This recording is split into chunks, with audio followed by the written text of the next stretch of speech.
को आज भक्ति करते हुए भी मनुष्य इतना परेशान है कि उसे दुख और दर्द के अलावा कुछ भी हासिल नहीं हो रहा है।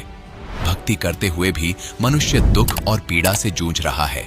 दर्शकों, ऐसी ही कहानी थी उत्तराखंड की रहने वाली अर्शप्रीत कौर जी की, जिनका पूरा परिवार भिन्न भिन्न समस्याओं से जूझ रहा था। दर्शकों, अर्शप्रीत कौर जी का पूरा परिवार निरंकारी पंथ से जुड़ा हुआ था, लेकिन फिर भी उन्हें न तो कोई सुख मिल रहा था और न ही कोई शांति।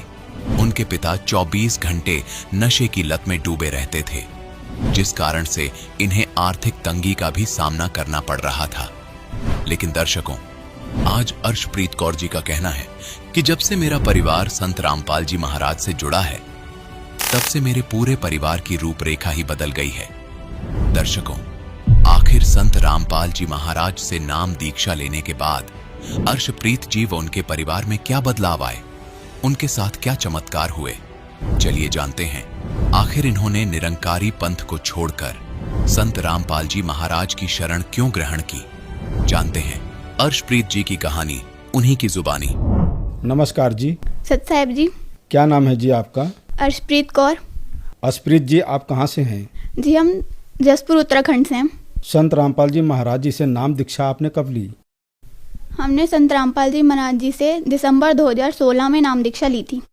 संत रामपाल जी महाराज जी से नाम दीक्षा लेने से पहले क्या आप कोई भक्ति साधनाएं भी करती थी? जी हाँ, हमारे मम्मी और बाकी घर वाले सारे निरंकारी पंथ से नाम लिया हुआ था उन्होंने, पर हमने अभी नाम दीक्षा नहीं ली थी उनसे। पर हम उनके जो भी उन्होंने मंत्र दिए हुए थे जाप करने के लिए वो करते थे। उनका जो भी सत्संग समागम होता था वो वहाँ भी जाते थे, सेवा वगैरह जो भी वो करवाते थे वो भी करते थे, और गुरुद्वारे वगैरह में भी हम जाया करते थे। मतलब सिख धर्म में जो पाठ वगैरह करते हैं वो भी हमने सब करते थे। मतलब हम सारी भक्ति साधना करते थे, निरंकारी पंथ की भी और गुरुद्वारे में भी मतलब जाया करते थे, पर उनसे हमें कोई भी लाभ नहीं था। जैसे जिस हिसाब से हम भक्ति करते थे, बिना नाम लिए ही हम भक्ति करते थे, फिर भी कोई लाभ नहीं था। एक पे एक दुखाते जा रहे थे। हमारे पापा बहुत ज़्यादा ड्रिंक करते थे कि 2400 घंटे वो नशे में ही रहते थे, और उस टाइम में हमारी आर्थिक स्थिति भी बहुत डाउन रहती थी। और मेरे पापा एक्सपायर हो गए उसी टाइम में जब हमने उनसे नाम दीक्षा ले रखी थी, और बहुत भक्ति करते थे हम उनकी। उसके बाद तो हमारे ऊपर दुख हुआ, एक तरीके से पूरा पहाड़ टूट गया। एक के बाद एक कोई ना कोई हमारे ऊपर दुख आता ही जा रहा था, और हमारे शारीरिक भी बहुत ही प्रॉब्लम चलती रहती थी, कभी कहीं दर्द कभी कहीं दर्द। और नाम दीक्षा लेने से पहले मुझे बहुत हाई फीवर आता था हर मौसम बदले में। ये नहीं कि एक आध बार, हर बार मेरे साथ ऐसा होता था, हाई फीवर बहुत होता था। और भी घर में हर तरह की मतलब कोई ना कोई क्लेश चलती रहती थी घर में, और हमारे ऊपर जैसे ना दुखों का पहाड़ सा ही टूटे जा रहा था, कोई एक के बाद एक। कोई पहले फाइनेंशियल प्रॉब्लम थी, उसके बाद पापा एक्सपायर हो गए तो सारी तरफ से दरवाजे एक तरफ से बंद ही हो गए, जैसे कि कोई हमारे रोज़गार का भी नहीं रहा। कोई आर्थिक तंगी तो बहुत पहले भी थी और बाद में तो बहुत ज़्यादा हो गई। शारीरिक भी परेशानी हमारी चलती रहती थी, और मम्मी की भी तबीयत ख़राब रहती थी, और मेरे भाई की भी काफ़ी प्रॉब्लम रहा करती थी। उसे भी कभी ना कभी उसको ऐसा होता था कि उसे स्टार्टिंग से ना उसका कोल्ड हर टाइम रहा करता था, 12 महीने उसको कोल्ड रहता था। जब चेकअप कराया तो उन्होंने कह दिया, इस डॉक्टर से उन्होंने कह दिया, डॉक्टर ने भैया को, कि इनके नाक का मांस बड़ा हुआ है, आपको इनकी मेडिसिन लगवानी पड़ेगी, और अगर मेडिसिन से कुछ नहीं हो तो आपको ऑपरेशन करवाना पड़ेगा। और फिलहाल तो उसकी मेडिसिन ही चल रही थी, तो कुछ ठीक ठाक कभी कभी हो जाता था, पर लेकिन प्रॉब्लम लगातार चलती जा रही थी। और उसके बाद भी हमारे घर में कोई ना कोई क्लेश किसी बात से, छोटी छोटी बातों पर चलता रहता था, और कई बार तो छोटी छोटी बातों से ना बहुत डिप्रेशन की भी प्रॉब्लम रहा करती थी। जबकि छोटे बहुत थे हम, फिर भी बहुत ही डिप्रेशन रहा करता था घर में, मम्मी को भी, मुझे भी, और घर वालों को भी। हर तरफ से मतलब तंग ही थे हम। संत रामपाल जी महाराज की शरण में हम ऐसे आए कि हमारे नाना जी को ना गुरु जी के एक शिष्य मिले थे, संत रामपाल जी महाराज के शिष्य मिले थे। तो उन्होंने उनको कहा था कि आप संत रामपाल जी महाराज के सत्संग सुनिए, वो बहुत ही अच्छा ज्ञान देते हैं। तो नाना जी ने उनके सत्संग सुने, उनको समझ आया, और उन्होंने बरवाला आश्रम से, संत रामपाल जी महाराज के बरवाला आश्रम से नाम दीक्षा ले ली। और जब वो नाम दीक्षा लेके आ गए तो वो हमें भी बहुत कहा करते थे कि तुम जो भक्ति करते हो वो सही नहीं है, यहाँ से नाम दीक्षा ले लो, यहाँ पर सर्व सुख मिलेंगे।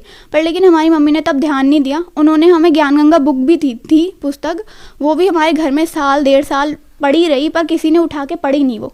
उस टाइम पे फिर जब हमारे पापा एक्सपायर हो गए तब मम्मी अकेली सी बैठी हुई थी, तो उन्होंने उठा के वो ज्ञान गंगा पुस्तक पढ़ी और उसमें जो सब बता रखा था कि जिन हम देवी देवताओं की या जिस भी गुरुद्वारे वगैरह में हम भक्ति करते हैं उनसे हमें कोई लाभ नहीं होगा।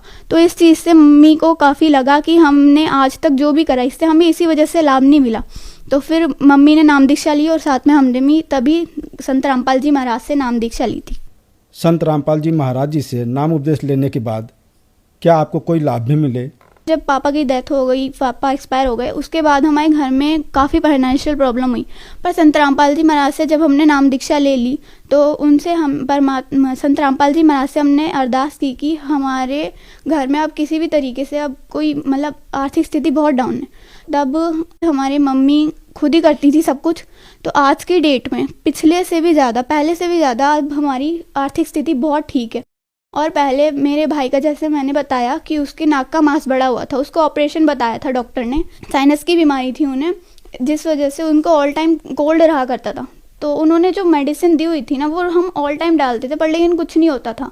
संत रामपाल जी महाराज से नाम दीक्षा लेने के बाद ना तो उसने वो दोबारा मेडिसिन ली और ना ही ऑपरेशन कराया, वो एकदम से अपने आप ही ठीक हो गई सिर्फ नाम दीक्षा लेने के बाद। और एक बात, मेरी मम्मी को रसौली हो गई थी यूट्रस में कुछ ही टाइम पहले, तो उस टाइम पहले हमें पता नहीं चला था कि प्रॉब्लम क्या हो रही है, तो थोड़ा बहुत ट्रीटमेंट कराया था। पर जब ज़्यादा ही परेशानी बढ़ गई तो हमने जब गवर्नमेंट हॉस्पिटल में चेक कराया तो उन डॉक्टर ने कह दिया आप पहले एक बार अल्ट्रासाउंड कराओ। तो हमने पास में से अल्ट्रासाउंड कराया, वहाँ पर एक अल्ट्रासाउंड सेंटर है, तो वहाँ पर उन्होंने बता दिया कि आपके यूट्रस में रसौली हो गई है। तब जब डॉक्टर से दोबारा कंसल्ट किया तो उन्होंने कहा कि आपके यूट्रस में जो रसौली है ना अभी तो छोटी है, पर लेकिन कहते हैं रसौली का आपको ऑपरेशन ही कराना पड़ेगा। मेडिसिन फिर भी उन्होंने दे दी थी कि कुछ टाइम के लिए राहत मिल जाए, बट मेडिसिन से कुछ होगा नहीं, आपको ऑपरेशन कराना पड़ेगा, डॉक्टर ने हमें ऐसे ही कह दिया था। बट उस टाइम पे हमारी मम्मी की हालत ऐसी नहीं थी शारीरिक रूप से कि वो ऑपरेशन करा पाती, और कुछ आर्थिक स्थिति भी कमज़ोर थी, पर लेकिन ज़्यादा यही था कि मम्मा ऑपरेशन नहीं करा पा रही थी। तो संत रामपाल जी महाराज से हमने अरदास लगाई थी कि परमात्मा इस टाइम हमारी सिचुएशन ऐसी नहीं है कि हम ऑपरेशन करा पाएँ। तो तब परमात्मा का आदेश आया, संत रामपाल जी महाराज का आदेश आया था कि आप भरोसा रखो भगवान पर, वो सब ठीक कर देगा। तब ना मम्मी ने उसके बाद सिर्फ मेडिसिन ली थी, ऑपरेशन नहीं कराया था, और मम्मी की रसौली कुछ ही दिनों में अपने आप ठीक हो गई। डॉक्टर भी इस चीज़ से हैरान थे कि रसौली जैसा आपका एक रोग सिवाय ऑपरेशन के मेडिसिन से कैसे ठीक हो सकता है।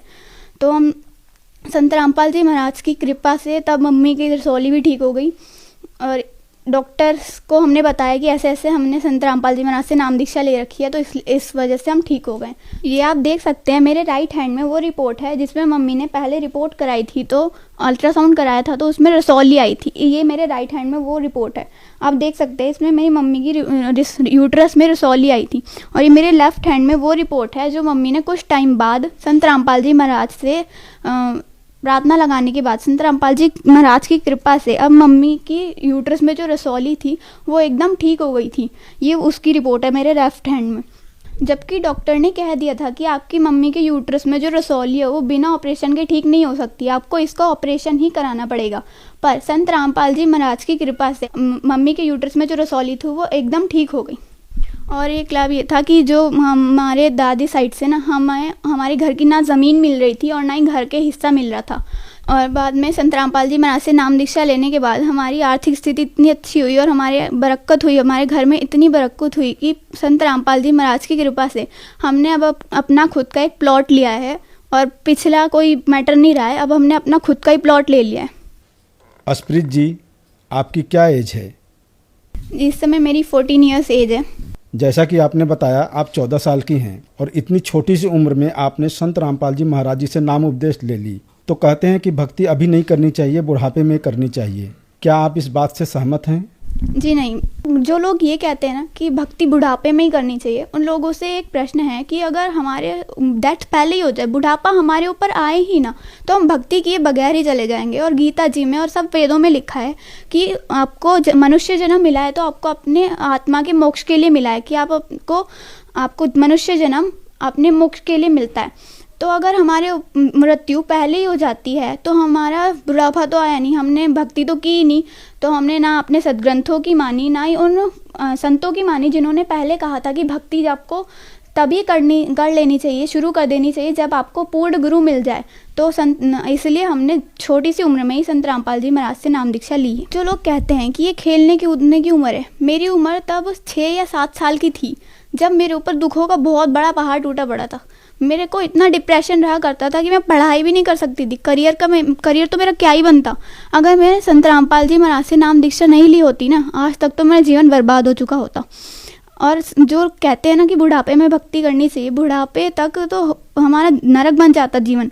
आज संत रामपाल जी महाराज से हमने नाम दीक्षा ली है तो हमारा करियर भी एकदम ठीक है, मैं पढ़ाई भी ढंग से कर रही हूँ, खेल कूद भी ढंग से रही हूँ।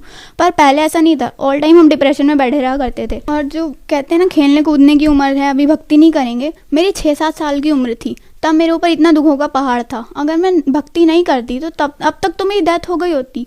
मैं ना भक्ति कर पाती ना कुछ, खेलने कूदना तो दूर की बात रहा, करियर तो मेरा बहुत ही दूर रह गया। तब मेरी अगर डेथ हो जाती, मैंने संत रामपाल जी महाराज से नाम दीक्षा ली है तो अभी मैं सुख का जीवन जी रही हूँ, एकदम ठीक है, मेरा करियर भी सही चल रहा है और घर में भी बहुत सुख शांति है। संत रामपाल जी महाराज जी से नाम दीक्षा कैसे ले सकते हैं?